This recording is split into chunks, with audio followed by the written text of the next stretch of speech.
Shalom Mashpaka.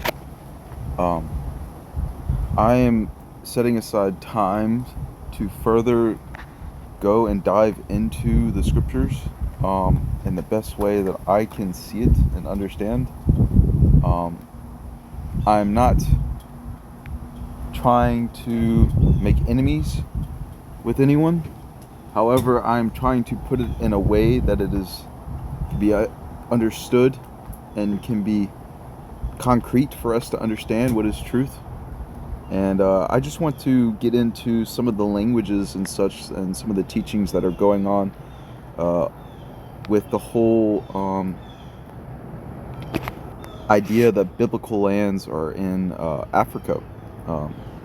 So I've been making a few videos about this. I'm going to further set up a video with scriptures that individuals are using to pinpoint the promised land, the land that Yahweh will be guiding us to.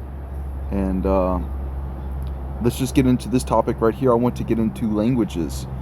This is some of the teachings that is being shared right now with Mashpaka. Let's listen. Hebrew is not a biblical language. Hebrew was taken out or made up from Bantu languages, because we have evidence of Bantu words that existed before the Hebrew language, being used prominently in the Hebrew Bible, if you want to call it like that, the Hebrew version of the Bible, or the Bible as a whole. Example, words like shalom. Where is shalom coming from? What is the meaning of shalom? They say it means peace. And then, which language said there was a word that means peace before this Hebrew came about by the Eastern Europeans, the Hebrew Israelites?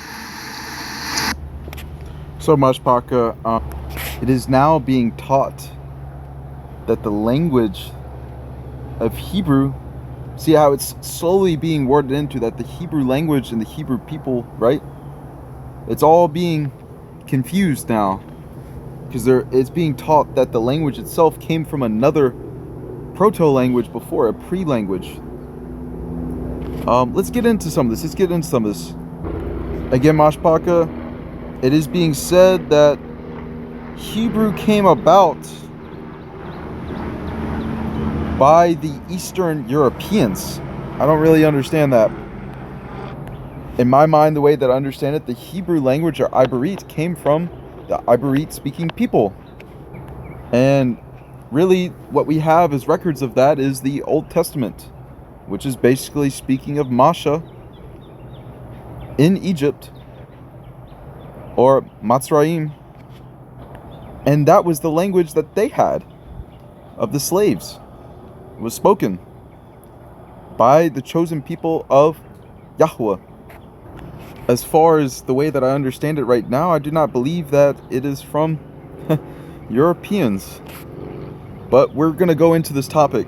If you do a search of how old Hebrew is, there is some confusion, because the context of Hebrew is taken out of context of the original script that it was used with. So it is basically saying that Hebrew is 3,000 years old, because they're using the Canaanite or Paleo-Hebrew versions. That is what they are saying. However, if we go into this, we all know that the Picto-Hebrew is the earliest form of Hebrew, and it originated in the 20th to the 12th centuries BCE, so about 4,000 years ago. Now, this man said something about the Bantu languages, which are basically a collection of languages spoken in Africa. And they were the first language systems that they had, that most of all of Africa language came from. And it is said that it is a rough estimate, I'm guessing, 4,000 to 5,000 years ago. So around 3,000 BCE to 2,000 BCE. So if you do around the math, that's possibly 1,000 years before the Picto-Hebrew was even developed, so to speak. Let's get into this. So it's being said that what is the original language? If we want to go into the original language, we need to go into the original writing forms, because that is the only type of evidence that we have of language existing, is that which is written. We do not have spoken languages that were possibly there before writing systems were available. So it is widely understood that hieroglyphics, because they are not with letters and such like that, hieroglyphics were the original language in pictures. But if we do a search of it, it is saying that no, hieroglyphics were not the first writing systems. In fact, cuneiform is the first known writing system. Let's go into that. It is basically saying that cuneiform emerged in Mesopotamia around the same time or slightly before hieroglyphs appearing in Egypt around the late 4th millennia BCE, so about 6,000 years ago. Now they have this worded kind of weird. They're saying hieroglyphs appeared in Egypt around the late 4th century, or are they saying that cuneiform emerged slightly before? I don't understand the whole writing of this AI and what it is saying. I don't know if they're saying cuneiform emerged in the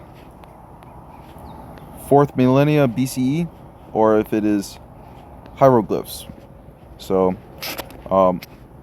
as I understand, the cuneiform emerged in Mesopotamia slightly before hieroglyphs. So, this is the oldest form. Let's get into cuneiform. I am in the Wikipedia for cuneiform, and let's just see what it looks like. So, this is basically what it looks like. It was discovered in the 17th century AD, and was decoded by linguists in the 19th century. And there are giant collections of this cuneiform writing system that is housed in the British museums, about 130,000 tablets with this cuneiform. If we scroll down, the script was active use from the early Bronze Age until the beginning of the Common Era. Down here we can see cuneiform is the earliest known writing system and was originally developed to write the Sumerian language of the southern Mesopotamia, or modern Iraq. Over the course of its history, cuneiform was adapted to write a number of languages in addition to Sumerian. Akkadian names appear in the early Sumerian records, and early Akkadian texts are attested from the 25th century BCE onward, making up the bulk of the cuneiform records, mostly from the Akkadian Empire, Assyria, and Babylonia. So here is a pretty good read about it. There's some other websites for it.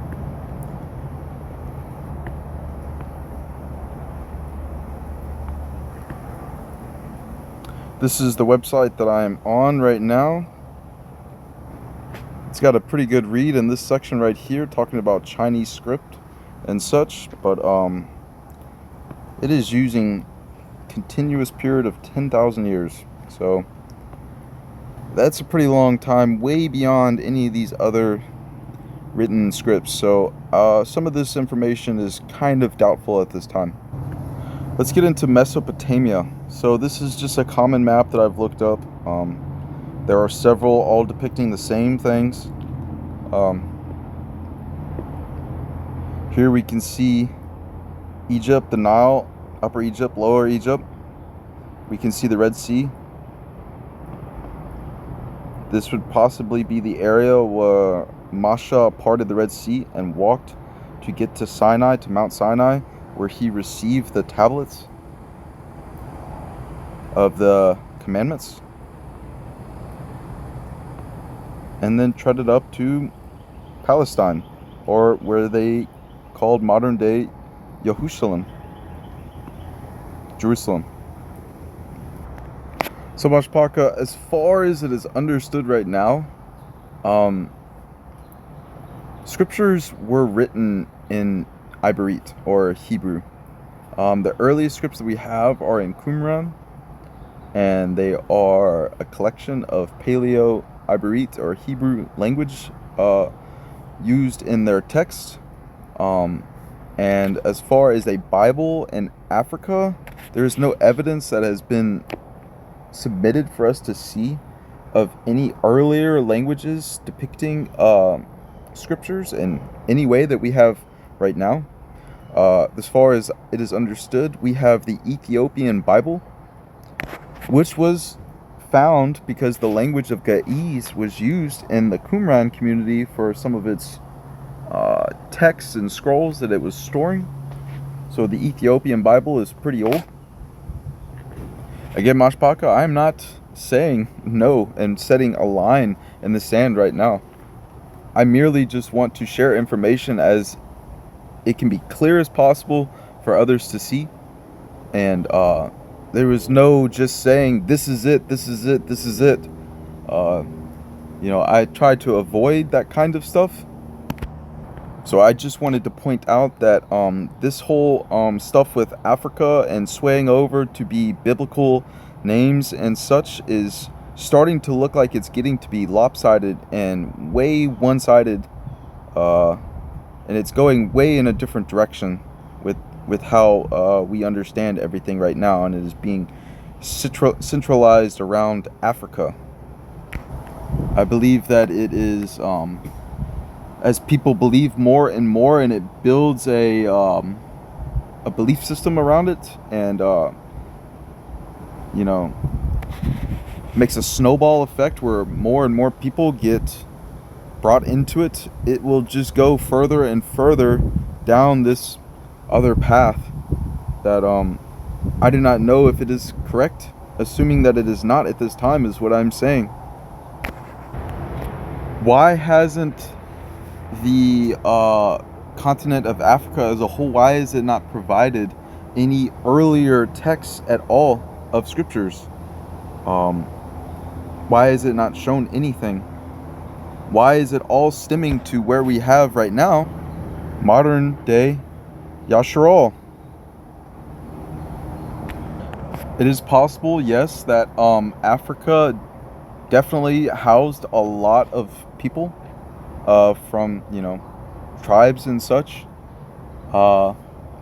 However, the Iberit or the Hebrew people are a specific type of people. We have conclusions that from the tribes of Jacob and such, that there were 12 tribes. There is a lot going into that they are saying that it is completely African descent only for all 12 tribes.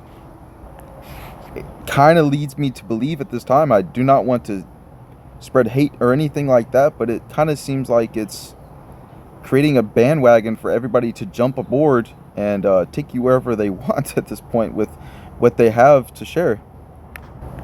If it is proven and if it is shown with facts as time goes on, my opinion will probably change.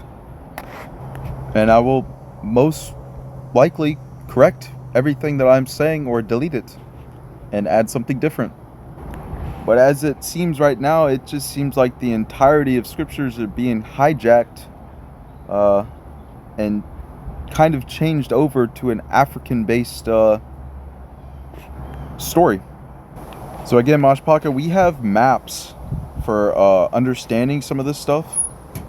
Whether they are completely credible or not is up to the individual's perspective, I guess. We even have maps of Yasharal and the 12 tribes, and there is some debunking I'm going to do about this, so we can understand the land as we know it right now, further proving that Yasharal, as it is right now, Israel is the land. It is just misunderstood and being changed to be more of a hop on the bandwagon of Africa at this time. More time is going to be needed to do research as we receive information and stuff like that. I am basically looking for all the dots to line up into a line, a straight path, for this stuff to be correct.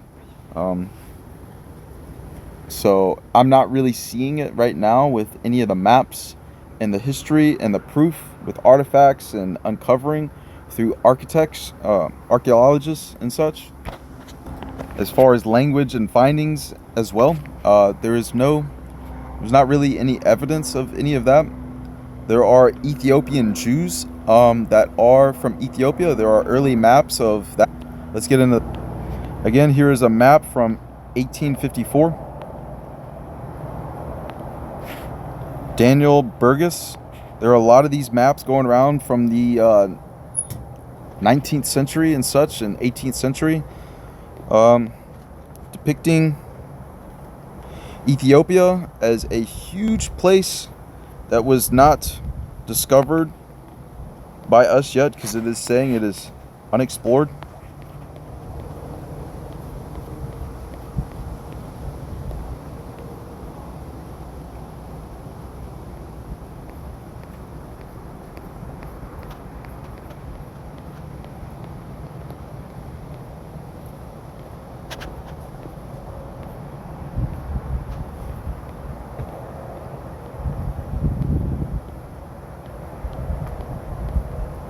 Again, we have the Red Sea, we have Mount Sinai, the Dead Sea, Jerusalem, all that's still in the same place. Cairo, Egypt, the Nile, all that same place. What I am not seeing is any biblical evidence of rivers and names and such that would be using Hebrew names for these rivers at all, and the location that is being provided for us, that it is in southern Africa or Namibia and such.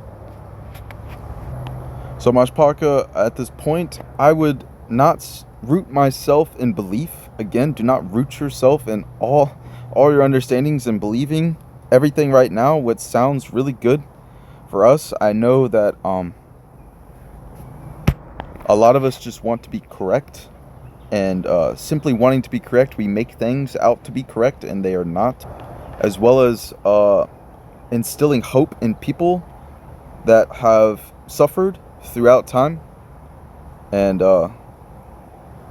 this type of hope is kind of beginning to turn into a pride, and pride and hate for other groups of people for what has happened to them. There's scriptures that are saying that basically this happened for reasons, that Yahweh prophesied this through the prophets, that it was for reasons that this even happened to these people, for basically disobeying and such. So to put the blame off on a group of people that, may have done this, Yahweh allowed this for whatever reasons that were in those specific verses that were said. To cast blame and such and hate is not anything that is being taught in scriptures. We should not hate our neighbors. We should not resent. We should not avenge ourselves for what has been done according to us, to each other, and what we are by Yahweh and through the prophets prophesying that this would happen. We should surely ask forgiveness for this. We should ask repentance, because it was wrong for what we were doing, and we paid the price for those wrongs. The Father has chastised, and we should not think ourselves better than the Father. So again, Mashpaka, this is just another short lesson. I know it's getting kind of long with this video, so I'm going to end it here. Again, do not root yourself in beliefs right now. Listen to information, what you know of the scriptures, what verses are being used.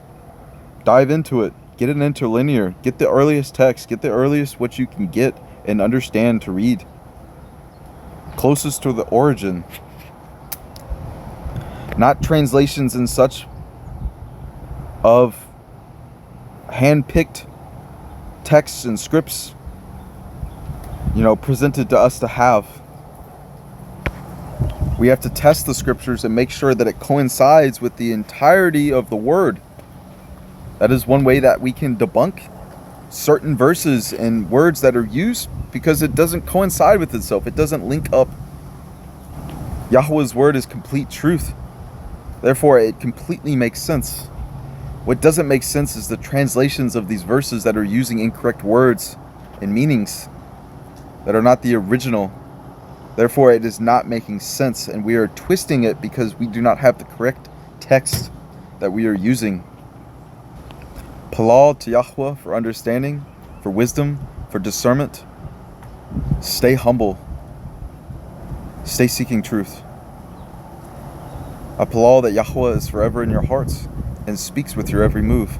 Ahaba'u Shalom.